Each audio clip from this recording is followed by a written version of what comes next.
Comment arrêter la vie qui ne me plaît pas? Comment quitter la façon d'être qui ne me rend pas heureux? On va en parler en se basant sur cet évangile du 5e dimanche ordinaire, l'année C, où il y a la vocation de Pierre. Il y a une semaine, je parlais de la vocation de Jérémie. Voilà, on n'est pas perdre le temps, on va tout de suite analyser le texte liturgique de cette lecture. C'est le 5e chapitre de l'évangile de Luc. Un jour, Jésus se trouva sur le bord du lac de Génézareth. La foule se pressait autour de lui pour écouter la parole de Dieu. Jésus vit 2 barques amarrées au bord du lac. Les pêcheurs en étaient descendus et lavaient leurs filets. Jésus monta dans une des barques qui appartenait à Simon-Pierre, lui demanda de s'éloigner un peu du rivage, puis il s'assit et de la barque il enseignait la foule.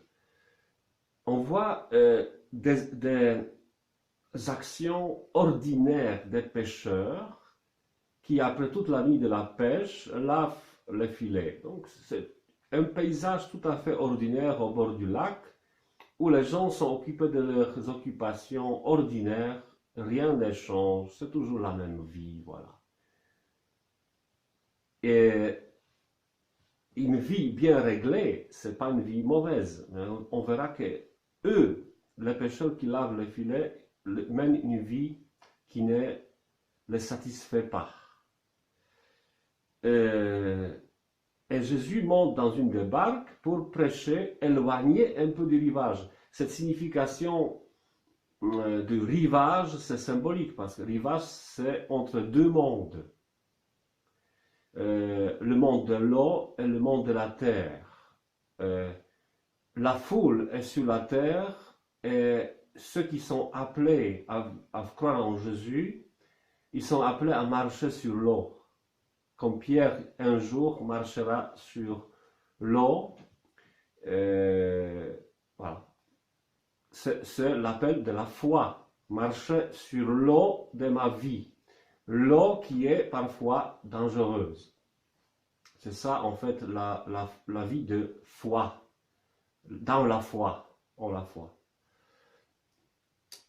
Jésus s'assoit et enseigne, et puis quand il a fini, il dit à Simon, il n'y a pas de nom de Pierre ici, c'est Simon.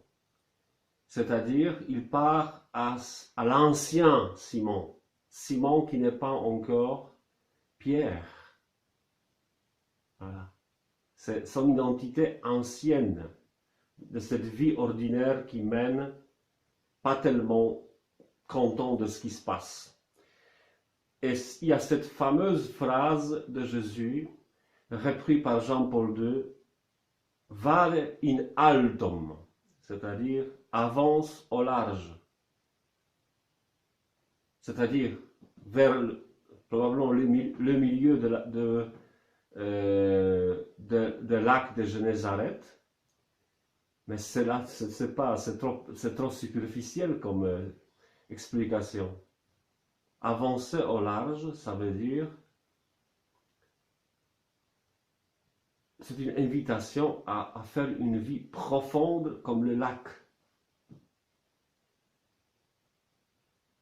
Parce qu'on peut avoir une vie tout à fait ordinaire comme tous les autres membres de notre société, mais c'est une vie sans bonheur, est très superficielle.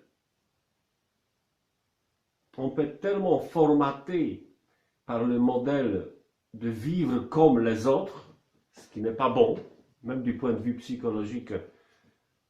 Nous sommes tous appelés à être moi.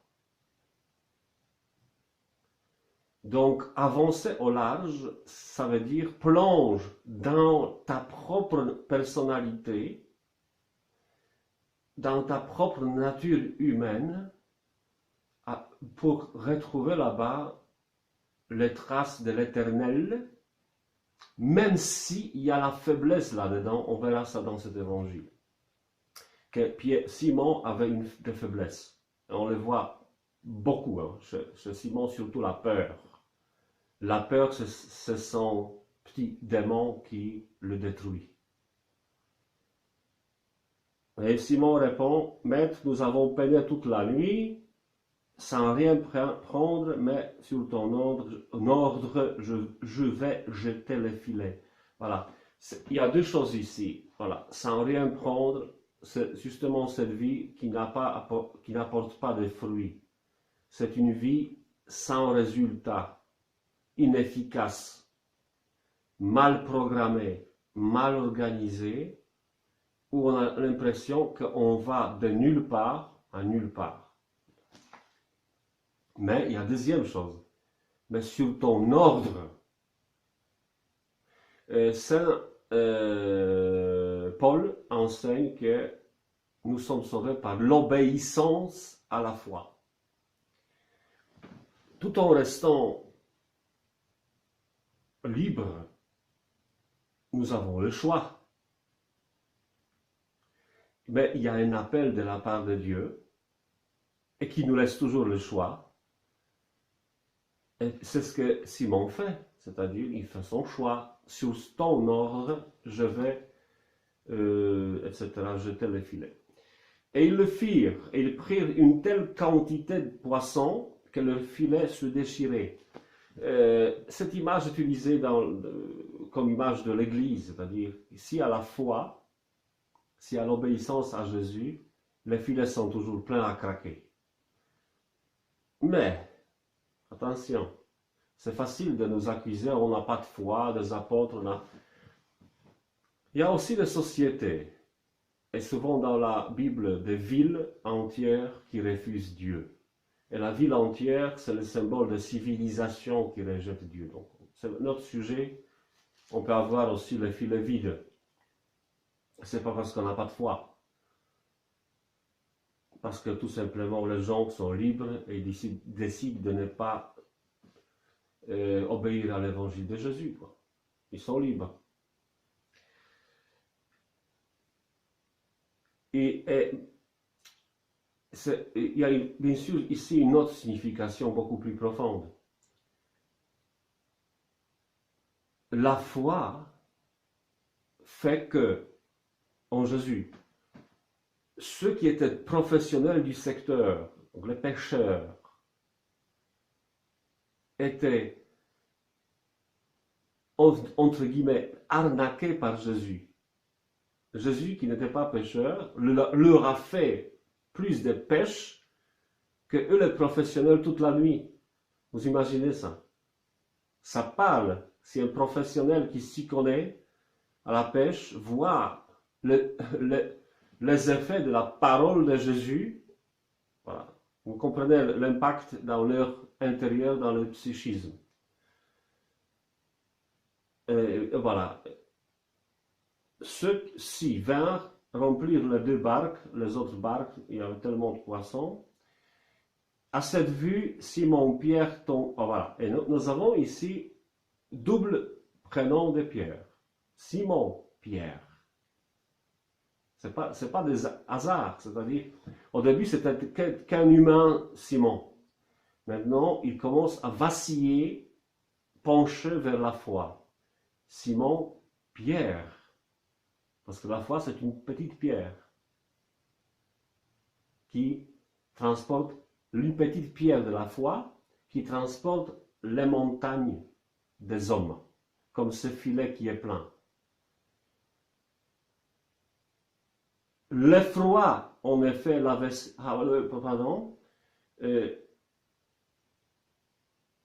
Simon-Pierre tomba aux pieds de Jésus en disant, « Seigneur, éloigne-toi de moi, car je suis un homme pécheur. »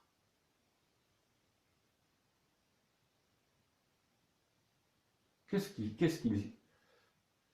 L'effroi, en effet, l'avait saisi, lui et ceux qui étaient avec lui. L'effroi, donc peur. Moi, je dirais crainte de Dieu. Ils ont vu cet énorme signe accompli devant eux. et ils ont vu Dieu, en fait. C'est Dieu. Et quand il y a un Dieu qui se manifeste, on a peur. Éloigne-moi quand je suis un homme pécheur. C'est-à-dire, ils ont vraiment avancé au large. Et Pierre a vu la vérité sur soi-même. Voilà. Mais n'aie pas peur. C'est-à-dire, même si c'est une vérité douloureuse, qu'on a peur, qu'on est pécheur, mais ça ne fait pas peur à Dieu. Justement, l'appel avance et suis-moi, on verra ça tout de suite, parce que j'ai presque fini. C'est pas pour être tout de suite parfait, mais d'oser d'avancer au large, quitter sa mode de vie. Non, le modèle de fonctionnement qu'on a jusqu'à maintenant, on n'est pas obligé de faire ce que ensuite s'est passé, c'est-à-dire ils ont tout quitté pour suivre le maître. C'est symbolique pour les apôtres, mais nous, on n'est pas obligé de vendre nos maisons, bateaux, voitures, quitter le boulot. C'est plutôt de rester là, tout en avançant vers notre intérieur pour connaître ce qui me cloue au sol, c'est-à-dire la peur de Dieu, les péchés, et surtout cette angoisse qui a peur parce que la vie est trop dure.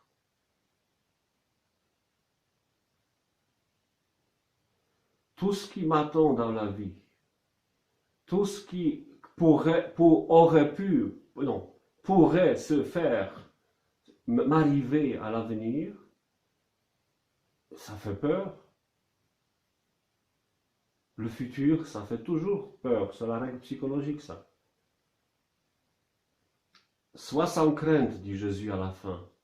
Désormais, ce sont des hommes que tu prendras. Et Pierre, la faiblesse de Pierre, c'était la peur. Il a renié le Christ 3 fois. Il a fui devant le garde du temple à l'arrestation de Jésus. Pierre a peur. Et cette Pierre qui était paralysé par cette crainte incessante est devenu le premier qui est sorti après la Pentecôte pour annoncer Jésus est mort pour vous et ressuscité. Il était totalement transformé par ce large sur lequel il flottait avec Jésus, c'est-à-dire dans les profondeurs de l'esprit.